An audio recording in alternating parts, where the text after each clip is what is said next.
Hello there YouTube, Devin here again, and today I have another helmet comparison video for you. This video was a request to see a cg634 compared to a British Mk7. Now I like both these helmets very much. They have a lot of the same features, which is why I probably like them so much. They're also very, I'd say, light years ahead of their time. But they still both have their downfalls. Now, in this video, from the last one, I've switched out the old cg634 for the new one, and you can tell it's the new one because it has the green, not as good rubber rim on it. And this one was made by a MSA Gallet after MSA bought out CGF Gallet. So that's how you could tell this has a more American approach to the shell manufacturing process. So, and this is one of my Mk7s. I own a couple of these. This one is probably my beat up one. So the one that if I did ever have to shoot, or if I ever did want to shoot one, I would. Because it's the one that I have that's in the least nice condition because it's used. All my other Mk7s are new. So we'll get right into it. Now, first of all, a couple of the features I really like about these shells is they're a little bit thinner than an ACH, both of the shells are. This one's made out of Spectra fiber, this one's made out of aramid fiber. A lot of people ask me all the time, is the Mk7 made out of ballistic nylon? No, it's not. It's made out of aramid fiber. It's the first British military issue helmet to be made out of aramid fiber for general issue. So that being said, these will break down with time effect. This Spectra will not, but Spectra is a fuck ton more expensive than regular Kevlar or aramid fibers are. So Kevlar is just aramid, but it's a special kind of resin and weave that gets it the name Kevlar, just so you guys know. But we'll look right into it. Now, this helmet doesn't have a bill, but it does have a little bit of a lip on the rubber rim, which does give you a little bit of eye protection, to be honest. The cg634 does have a slight bill, which I prefer because it'll deflect stuff away from your eyes rather than let it fall into your eyes. So it's always good to have a slight bill on a helmet. This isn't really enough to like hinder your vision looking up or anything like that, but it's enough there to provide that ample eye protection. I wish this one had a little bit more, because the rubber rim does only just stick out like a 1/4 inch or like a 1/2 centimeter from the shell itself, which it helps, but it's probably not exactly as much as I would like. Both of these helmets have very few screw holes on the shell, which is good because it doesn't compromise the ballistic integrity of the shell. But they also have a pretty similar shape. Now, these helmets, unlike the ACH and everything like that, which is very round, most American helmets are very round. These are kind of a bulbous egg shape. Now, as you can see it here, this is pretty round on the top, but it's got some flatter sides as you get towards the front and the rear.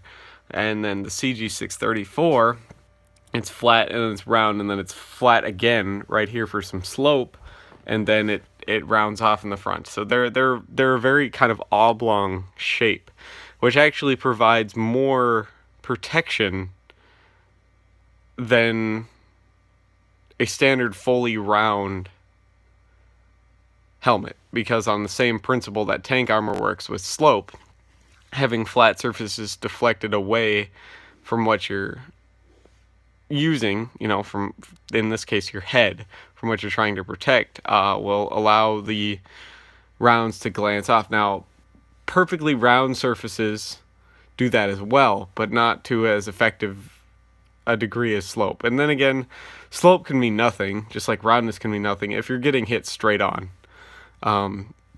It's going to go through. 3A helmets, both of these are 3A, are only rated for 9mm point blank. Now, people market these as bulletproof helmets all the time, but they're not.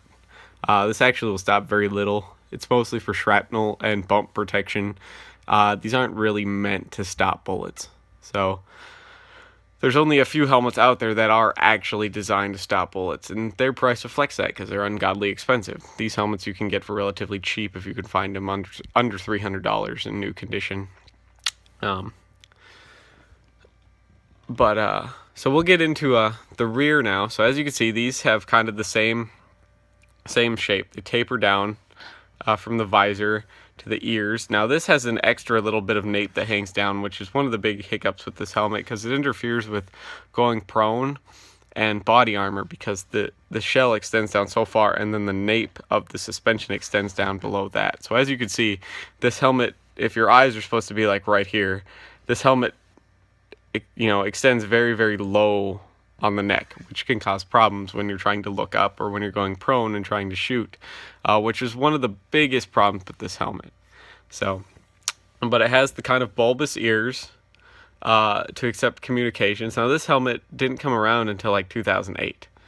The cg634 has been around since 1997, so this helmet is almost is a whole decade newer than the cg634, and it reflects that because the ears are a lot smaller because communication systems have gotten a lot smaller since the cg634 came around. Now the cg634's ears are very bulbous and large to communicate a wide variety of communications used by various countries, which is something they did on purpose to allow them to use various countries' communications and various types of communication systems, as well as a field phone without taking your helmet off.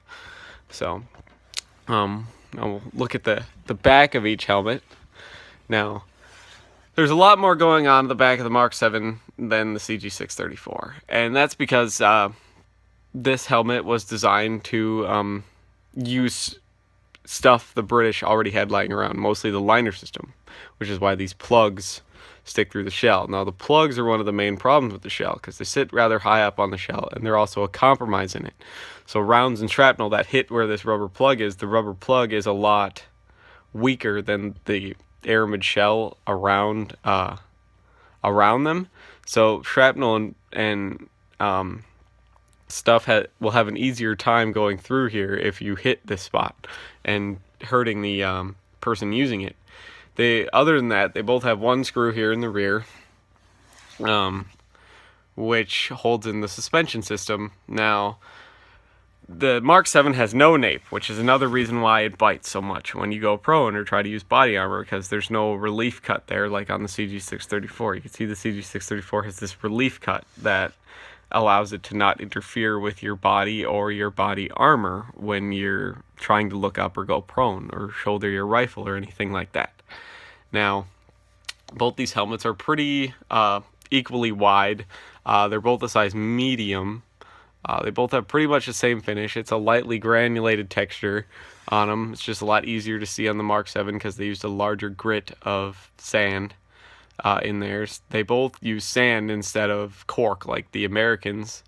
I don't know why they decided to do that, but it makes for a finer finish. The US's finish has always been kind of a sandpapery, kind of a thicker, because the cork chunks are bigger than sand pieces that they used. So, but on the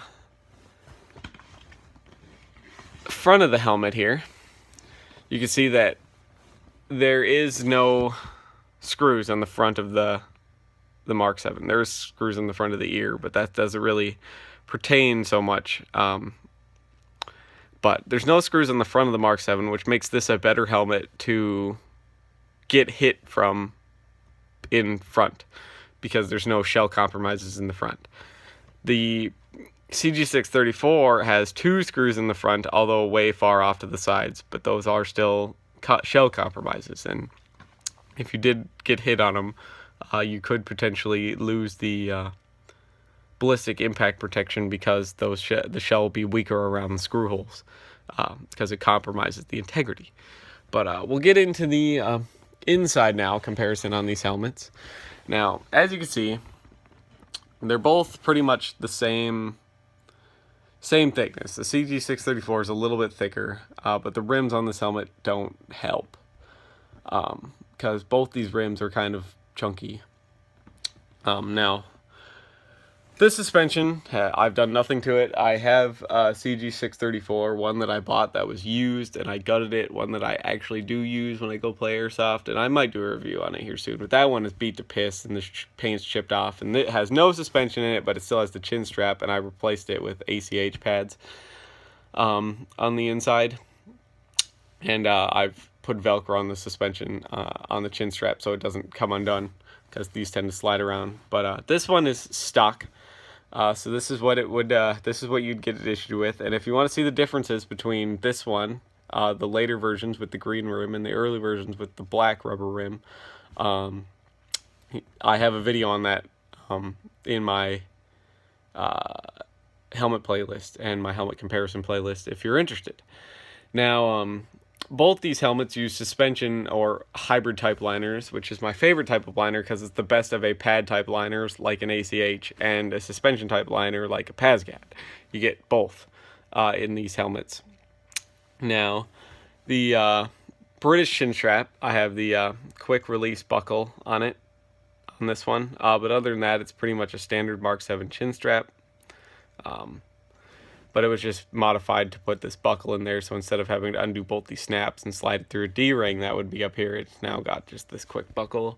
It has the upgraded fit pad system, which you can see here on the back of the chin strap for more comfort, in the form of these ear pads here to give it more lateral stability, and some additional padding underneath the suspension, right on the edges to keep the suspension nylon edges from rubbing against your bare skin on your head if you have no hair like you're supposed to in the military. Now, it also has a leather pad in the front and in the rear. So this is the nape of the chin strap. Now, the chin strap connects at one point here at the rear of the ears on each side, at the front of the ears on each side, and once in the back. So it's a 5-point suspension system, and this part sticks down, and this is what can bite into your neck very bad when you're going prone and causing issues, as well as your body armor. So this sticks a good 2 inches below the shell, depending on how you have it fitted. Now, the same thing here on this, all right, on the cg634. This is chin strap does stick down below the shell, but it's only 1.5 inches, and the shell is tapered up, so it actually comes out to be even with the ears. So it's better than having it bite. So they don't really have that problem. Suspension doesn't cut into your head at all in this one, unlike a PASGAT, because it has this leather and nylon pad that disperses the weight a lot nicer. This mesh pad is a carryover from the Mk6A, in result to the Mk6 having the same kind of donut ring suspension that the PASGAT had. So both of these helmets are actually pretty comfortable to wear for extended periods of time, if you fit them right, and you can modify them a little bit to fit your head. Now, they aren't without their own flaws and problems that I went over here in this video, and hopefully you like this video, because I would have never thought to compare any of these helmets together, but what you guys want to see is something I can hopefully make happen for you. If you want to see any more helmet comparisons, if you have any suggestions, leave those in the comments. If you have any additional information or input, if you've used either two of these helmets and you have any more flaws or anything, or any problems you have had, please leave that in the comments too. I'd love to hear it. I can include those in the later videos I do on these helmets, to explain some more of the issues people have had with them, which helps people ultimately in the end if they want to buy one of these. So thank you so much for watching. Hopefully I will see you guys in the next video. I'm going to make a bunch of them today because today is my day off, and I will see you guys in the next video. Bye.